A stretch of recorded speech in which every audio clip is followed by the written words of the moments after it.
సువార్త కొరకు ఎవరి సహాయం లేకుండా కేవలం దేవునిపై ఉన్న విశ్వాసంతో తన సొంత చేతులతో ఒక పెద్ద ఓడను నిర్మించిన ప్రసిద్ధ దైవజనుడి పేరు మిషనరీ జాన్ విలియమ్స్. ఆయన క్రీస్తు శకం 1796 నుండి 1839 కాలానికి చెందినవారు. ఆయనను క్రైస్తవ చరిత్రలో పసిఫిక్ దీవుల అపోస్తలుడు అని పిలుస్తారు.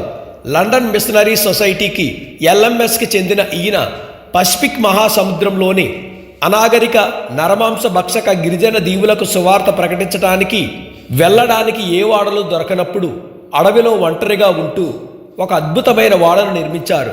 క్రీస్తు శకం 1827లో జాన్ విలియమ్స్ గారు పసిఫిక్ మహాసముద్రంలోని రారోటోంగా కుక్ దీవులు అనే ఒక మారుమూల గిరిజన ద్వీపంలో పరిచర్య చేస్తున్నారు.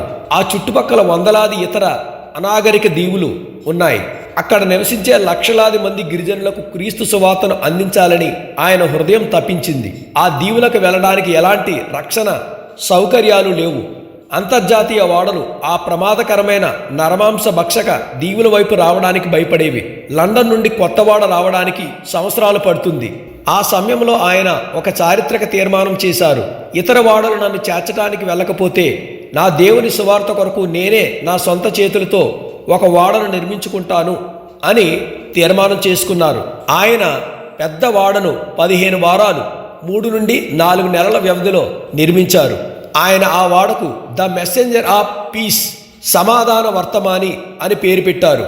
ఇది దాదాపు 60 అడుగుల పొడవు, 18 అడుగులు వెడల్పు కలిగిన ఒక పెద్ద సముద్ర ప్రయాణ ఓడ.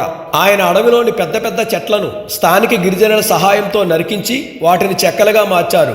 ఇనుప మేకులు లేకపోవటం వల్ల గట్టి అడవి కర్రలతోనే ప్రత్యేకమైన చెక్క మేకులను తయారు చేసి వాడ పలకలను ఒకదానినొకటి గట్టిగా బిగించారు. వాడకు అవసరమైన కొన్ని ఇనుప భాగాలను కరిగించడానికి ఆయనకు ఒక కొలిమి అవసరమైంది. ఆ దీవిలో తోలు లేకపోవటం వల్ల ఆయన 3 మేకల చర్మాలను వలిపించి వాటితో ఒక వినూత్నమైన ఎయిర్ పంపు కొలిమిని సృష్టించారు. వాడ సముద్రంలో గాలి వేగానికి ప్రయాణించడానికి కావలసిన పెద్ద తెరచాపలను ఆయన అడవిలోని తాటి ఆకులు మరియు గిరిజన చాపలతో కుట్టించారు.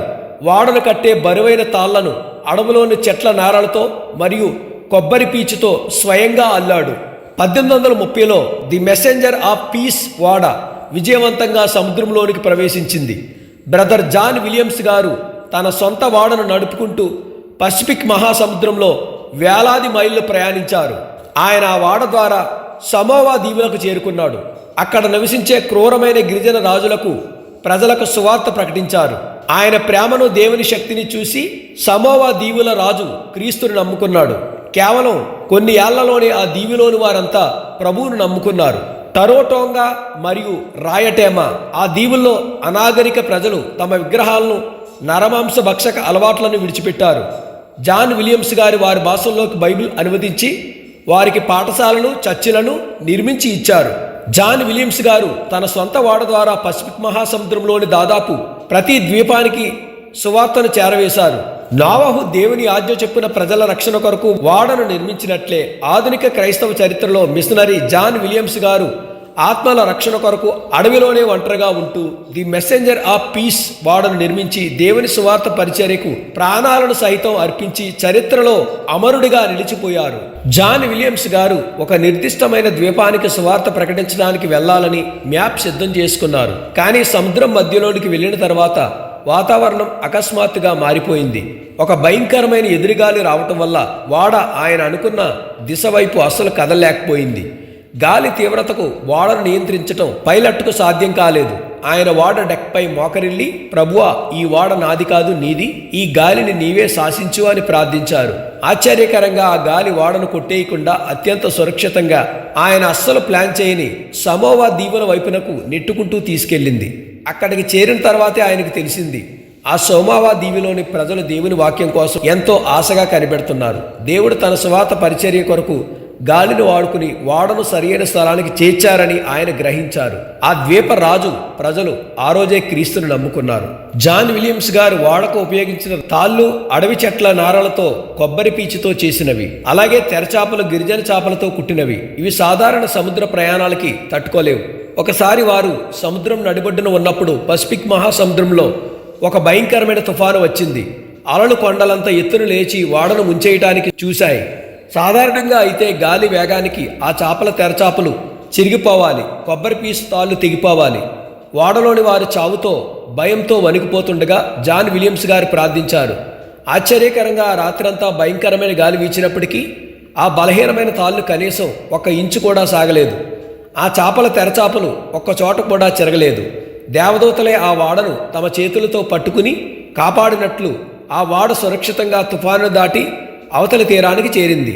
జాన్ విలియమ్స్ గారు ఒక క్రూరమైన గిరిజన ద్వీపానికి ఈ ఓడ ద్వారా చేరుకున్నప్పుడు ఆ దీవిలోని నరమాంస భక్షకులు తీరంలో ఆయుధాలు, కత్తులు పట్టుకుని నిలబడ్డారు. ఓడ దగ్గరగానే అతన్ని చంపాలని వారి ప్లాన్. కానీ ఆ ఓడ తీరానికి చేరడానికి 1 రోజు ముందే ఆ దీవి రాజుకు దేవుడు ఒక కలను చూపించారు. ఆ కలలో రేపు సముద్రం నుండి ఒక సమాధాన పడవ వస్తుంది, అందులో వచ్చే దైవజనుడిని నువ్వు తాకకూడదు, అతనికి లోబడాలి అని దేవుడు హెచ్చరించాడు. జాన్ విలియమ్స్ గారు ది మెసెంజర్ ఆఫ్ పీస్ ఓడను తీరానికి నిలిపి కిందకు దిగగానే చంపడానికి వచ్చిన ఆ గిరిజన రాజు కత్తి పక్కన పెట్టి ఆయన ముందు మోకరిల్లి, నీ దేవుడు నాతో మాట్లాడాడు, నీ వాడ మాకు ఆశీర్వాదం అని గౌరవంగా ఊరిలోనికి తీసుకెళ్లాడు. ఆ రోజే ఆ ఊరి ప్రజలంతా క్రీస్తుని నమ్ముకున్నారు. అయితే క్రీస్తు శకం 1839 నవంబర్ 20న ఆయన ఎర్రమంగ అనే అత్యంత క్రూరమైన నరమాంస భక్షక ద్వీపానికి సువార్త అందించడానికి వెళ్లారు. ఆ దీవిలోని గిరిజనులకు అంతకు ముందు కొందరు అన్యదేశ వ్యాపారులు చేసిన మోసాల వల్ల తెల్లజాతి మనుషులపై తీవ్రమైన కోపం వచ్చింది. జాన్ విలియమ్స్ గారు ఓడ దిగి రాగానే ఆ గిరిజనులు ఆయనను ఒక మిషనరీగా గుర్తించకుండా శత్రువు అనుకుని తమ ఆయుధాలతో ఘోరంగా దాడి చేసి చంపివేశారు. ఆయన చనిపోయినప్పటికీ ఆయన తన సొంత చేతులతో నిర్మించిన ఓడ ద్వారా పసిఫిక్ దీవులలో నాటిన సువార్త విత్తనం ఎంత బలంగా విస్తరించిందంటే ఆ తర్వాత కాలంలో ఆ ఎర్రమంగ దీవి ప్రజలు కూడా మారు మనసు పొంది క్రీస్తును నమ్ముకున్నారు.